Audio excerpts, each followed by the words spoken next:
You're having an intense emotional reaction every time we put the videos up there. What is that? I'm thinking about my children. You know, the clinician in me switched off and the mom in me immediately kicked in. And I had this flash of, what if someone was hurting me with my children toward a bomb? Yeah, you took your kids, you brought them thinking you're escaping danger, and you brought them into certain instruction. It's just, guys, think about that. Think how, I want the audience to think about how despicable and inhuman this enemy is. I'm sorry, but that's what this is. Let's call it what it is. People often on my show accuse me of making excuses for people and, you know, trying to explain things. I'm always trying to explain things, and you even brought up mental illness, but this is bad. This is evil. This is not okay. These are innocent people being slaughtered. Sarah?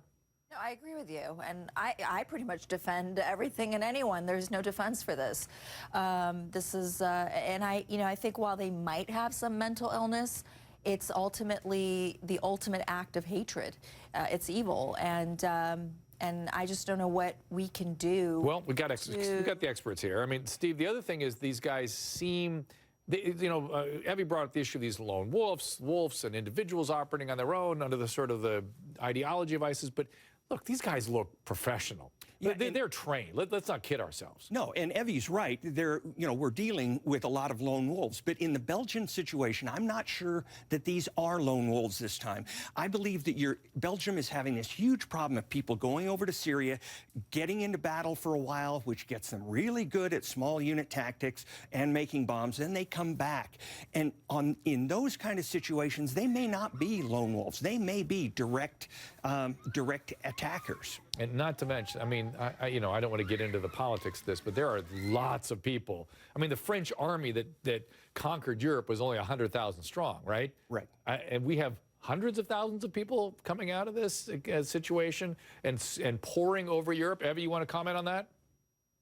Yeah, and yes, there's so many individuals actually there in Greece. I was recently there and went to some of the sites and some of the town hall meetings, and even the Greek citizens there are very worried about these terrorist attacks, even on their own soil. So it's a very difficult thing on how do we fight it. But to comment earlier to what your guest was saying, what do I do as a mother?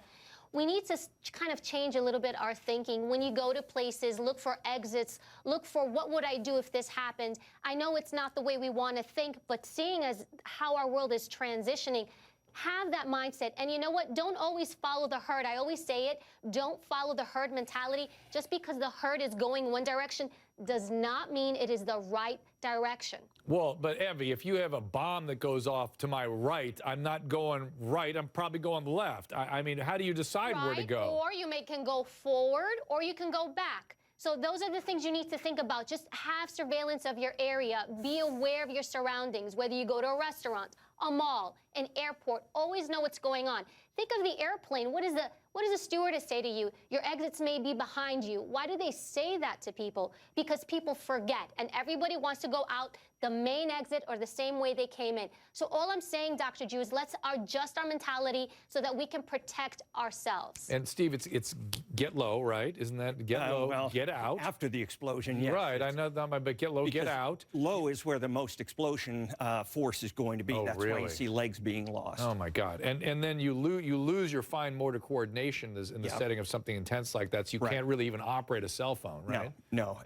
It's sometimes just best to hunker where you are, but you don't know how they've got it planned. So you can't give somebody instructions on what do I do if a bomb goes off, because you don't know where. The only thing you know is if there's another guy, he wasn't standing next to the bomb. So, stay where you are if you were close enough to the bomb.